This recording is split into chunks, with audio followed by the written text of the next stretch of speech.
महाराष्ट्र विधानसभा elections को लेकर NCP नेताओं की बैठक हुई। बैठक में एनसीपी चीफ शरद पवार भी मौजूद। लोकसभा इलेक्शन में यूपीए को मिली करारी हार के बाद एनसीपी चाहती है कि आने वाले विधानसभा इलेक्शन में उसे ज्यादा सीटें मिलें, जिसको लेकर एनसीपी की बैठक हुई। एनसीपी नेता प्रफुल्ल पटेल का कहना है कि बीजेपी के नरेंद्र मोदी के सामने कांग्रेस ने कोई भी मजबूत चेहरा बतौर वजीर आजम लोगों के सामने नहीं रखा, जिसकी वजह से यूपीए को हार का सामना करना पड़ा। पश्चिम बंगाल के हुगली जिले में मजदूरों की मांग नहीं मानने पर फैक्ट्री के अंदर ही जूट मिल के सीईओ को पीट कर मजदूरों ने मार डाला। सीईओ एचके माहेश्वरी की फैक्ट्री के नाराज मजदूरों ने तब पिटाई कर दी जब उन्होंने उनकी इस मांग को ठुकरा दिया कि हफ्ते में काम के घंटे बढ़ाने पर मजदूरों की सैलरी भी बढ़ाई। घटना की निंदा करते हुए मुख्यमंत्री ममता बनर्जी ने आरोप लगाया कि यह काम माकपा और भाजपा के गुंडों का है। भाजपा ने पलटवार करते हुए आरोप लगाया कि राज्य सरकार कानून व्यवस्था लागू करने में विफल रही है। इराक में चल रही टेंशन्स को लेकर यूएस के प्रेसिडेंट बराक ओबामा कर सकते हैं इराक से डायरेक्ट बात। इराक में चल रही टेंशन्स को लेकर यूएस प्रेसिडेंट बराक ओबामा कर सकते हैं इराक से डायरेक्ट बात। जिस तरह से सोल्जर्स की फोटोज पोस्ट की गई हैं, उसकी यूएस कड़े तौर पर निंदा करता नजर आ रहा है। एक्सट्रीमिस्ट्स ने की सिटीज मौसुल और तिकरित को कैप्चर कर लिया है, जबकि कई टाउन्स को रिबेल्स से वापस ले लिया गया है। अफगानिस्तान में प्रेसिडेंशियल इलेक्शन में वोट डालने पर तालिबान ने काटी 11 लोगों की उंगलियां। प्रेसिडेंशियल इलेक्शन में तालिबान का कहर अफगानिस्तान में दिखा। तालिबानी फरमान न मानने पर 11 अफगानियों की स्याही लगी उंगलियां काट दी गईं, जिसमें ज्यादातर बुजुर्ग शामिल थे। तालिबान ने लोगों को वोटिंग सेंटर से दूर रहने की धमकी दी थी। हालांकि लोग अपने घरों से बाहर निकले और वोट दिया। इलेक्शन के दूसरे फेज में अफगानिस्तान में 52% वोटिंग हुई, जिसके नताइज 22 जुलाई तक आएंगे। उर्दू शायरी में गीता। मशहूर शायर अनवर जलालपुरी ने भगवान श्री कृष्ण के उपदेशों को संजोए हिंदुस्तान की सबसे बड़ी अखलाकी तालीमात की किताब श्रीमद् भागवत गीता को उर्दू शायरी में तब्दील करके दुनिया के सामने पेश किया है।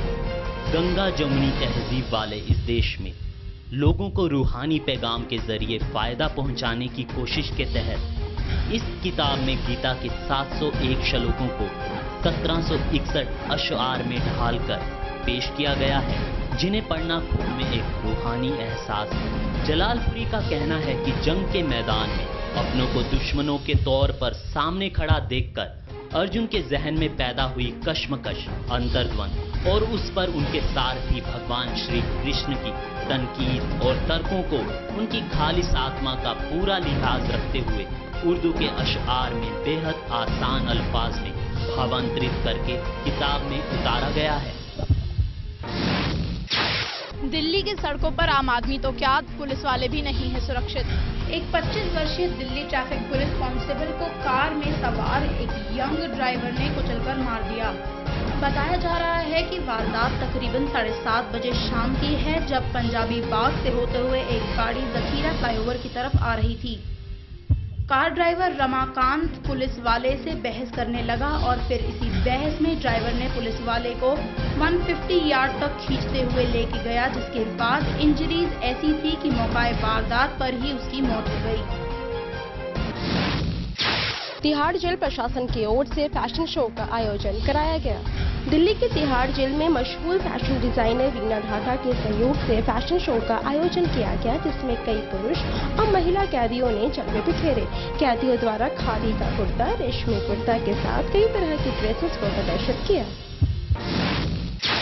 उत्तराखंड में बाढ़ से मची तबाही के 1 साल बाद बीजेपी ने रिलीफ और रिहैबिलिटेशन के कामों में कोताही के चलते उत्तराखंड की कांग्रेस सरकार को बर्खास्त करने की मांग की है।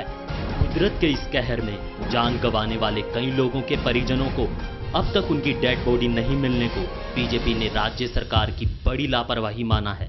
गौरतलब है कि पिछले साल 16 और 17 जून को बारिश और बाढ़ से भयंकर तबाही मची थी। इस जलजले में मरने वालों की लाशें 1 साल बाद भी मिल रही हैं। फीफा वर्ल्ड कप में शाहीन की पेशेनगोइयां अब तक सही साबित हुई। आज पोर्चुगल की करवट बैठा आउट। इतवार को अर्जेंटीना की जीत के साथ ही शाहीन की अब तक की सभी पेशेनगोइयां सच हो गई हैं। जहां एक तरफ मीडिया से लेकर खेल के मैदान तक हर जगह ऊंट के करवट वाली कहावत सच होती दिखाई दे रही है, वहीं ऑक्टोपस पॉल बाबा के बाद शाहीन की तस्वीर में फीफा को नया प्रेडिक्टर मिल गया है। शाहीन ने अर्जेंटीना, इटली, ब्राजील और नीदरलैंड की जीत का भी दावा किया था, जो सही साबित हुआ। वहीं आज पोर्चुगल की करवट बैठा ऊंट। फिल्म हॉलिडे ने जय हो और टू स्टेट्स को पछाड़ा। एक बार फिर अक्षय कुमार और सोनाक्षी सिन्हा की जोड़ी सिनेमाघरों में धूम मचा रही है। दोनों फिल्म हॉलिडे में एक साथ लोगों का मनोरंजन कर रहे हैं। हॉलिडे की इस शुक्रवार को लगभग 5 करोड़ रुपए की कमाई की और दूसरे शुक्रवार को कलेक्शन के मामले में हॉलिडे ने 2014 की 2 सबसे कामयाब फिल्मों जय हो और टू स्टेट्स को पीछे छोड़ दिया।